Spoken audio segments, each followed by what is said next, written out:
अभिवादन स्वीकार कीजिए ब्रजेश मिश्रा का और आप देखना शुरू कर चुके हैं द डिबेट। बहनों भाइयों, आज की दो बड़ी महत्वपूर्ण खबरें हैं जिन पर सार्वजनिक चर्चा होनी चाहिए। पहला, इंडिया अलायंस की तीसरी बैठक मुंबई में संपन्न हो गई है। कुछ रेजोल्यूशन पास किए गए हैं, कुछ संकल्प लिए गए हैं और एकता पर जोर दिया गया है।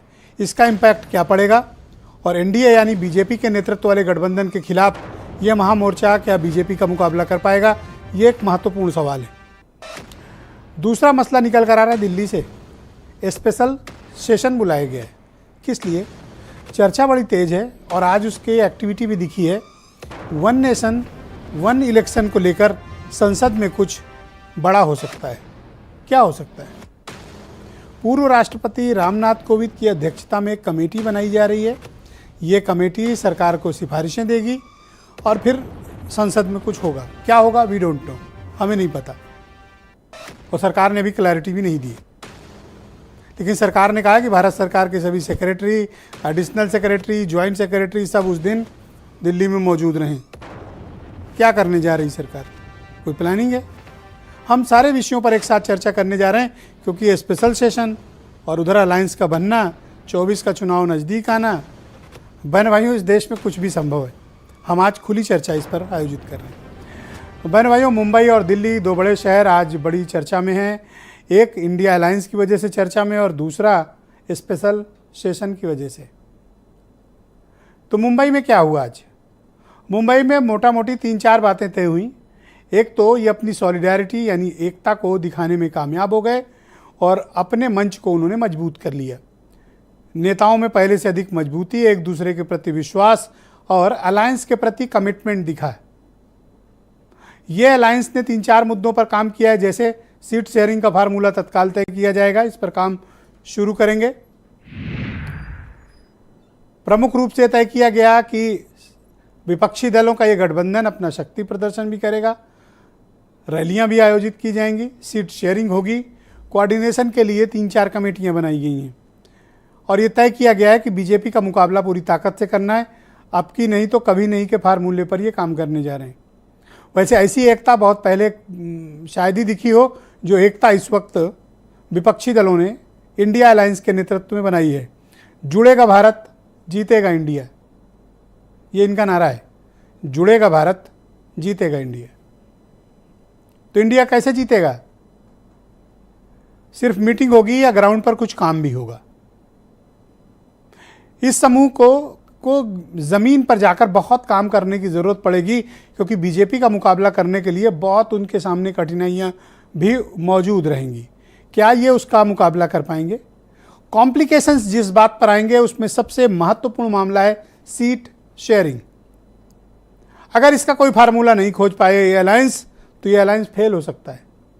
लेकिन अब तक फिलहाल कोई लड़ता नहीं दिख रहा है, ना कोई ऐसे तालमेल का अभाव है, इसलिए अलायंस अभी गो एड है, आगे बढ़ रहा है और आज के कमिटमेंट के बाद इनकी ताकत में और इजाफा हुआ है।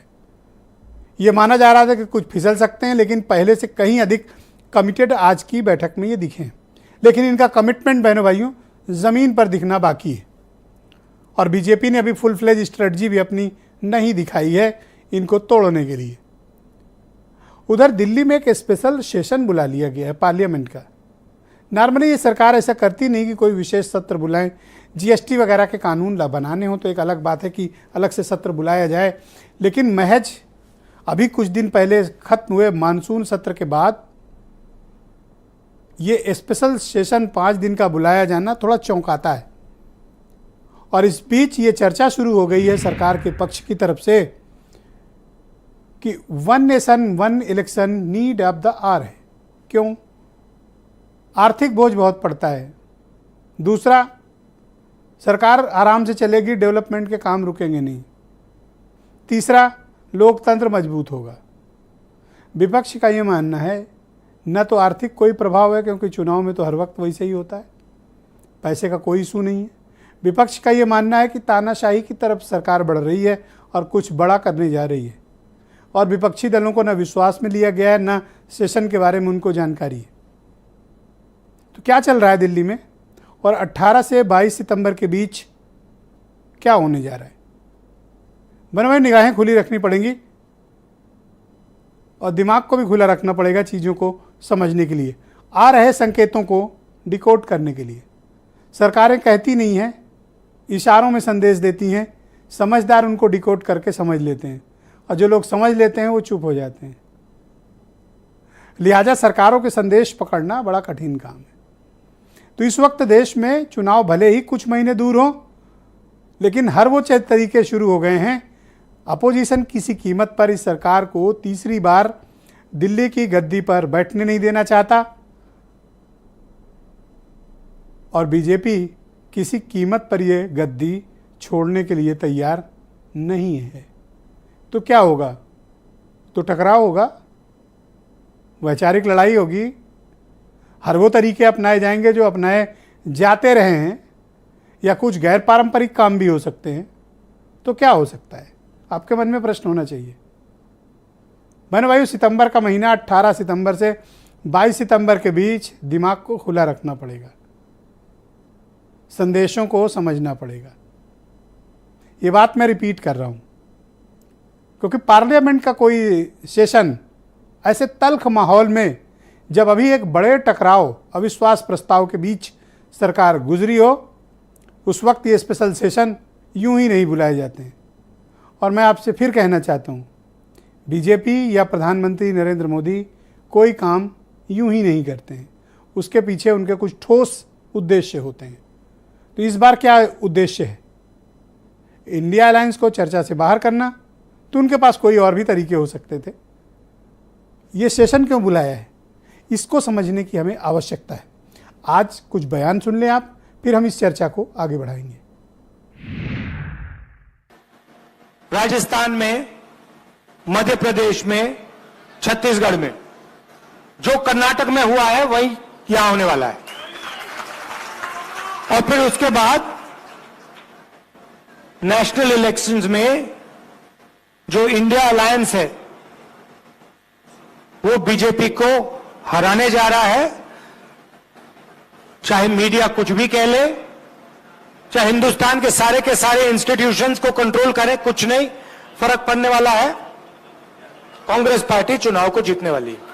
सवाल चेहरे का नहीं है। सबसे खुशी की बात यह कि सब लोग साथ आ गए। अरे भाई थोड़ा हट जाओ साथ आकर के अलग अलग विचारधारा के लोग साथ आए हैं, तो मैं समझता हूँ नाम भी आ जाएगा मीडिया में। सब चीजों के बारे में तय हो गया है और अब नियमित रूप से अब जगह जगह जा करके हम लोग अपना प्रचार प्रसार का काम करते रहेंगे। इस देश में माइनॉरिटी सुरक्षित नहीं है। क्या क्या हुआ आपको मालूम होगा इस देश में क्या हो रहा है कि आज हमारे अल्पसंख्यक भाई सुरक्षित नहीं है, महसूस नहीं कर रहे हैं। आज हमारे भारत का युवा रोजगार ढूंढ रहा है, पढ़ लिख के बीए करके, बीकॉम करके, बीएससी करके रोजगार ढूंढ रहा है। उसके पास रोजगार नहीं है, और वो जब सरकार के पास जाता है तो पता चलता है कि सारी सरकार एक ही आदमी के लिए काम कर रही है। सारी सरकार भ्रष्टाचार में डूबी हुई है। बहनों भाइयों, आज की परिचर्चा को आगे बढ़ाते हैं। हीरो वाजपेयी भारतीय जनता पार्टी के प्रवक्ता हैं, डॉक्टर उमाशंकर पांडे कांग्रेस से हैं, सुनील साजन समाजवादी पार्टी से हैं, अरुण राजभरेश बीएसपी से हैं, केपी मलिक जाने माने पत्रकार दिल्ली से हमें ज्वाइन कर रहे हैं, वीरेंद्र सिंह जी हमारे स्टेट हेड। शुक्रिया और धन्यवाद आप सभी का इस परिचर्चा में मेरे साथ उपस्थित रहने के लिए।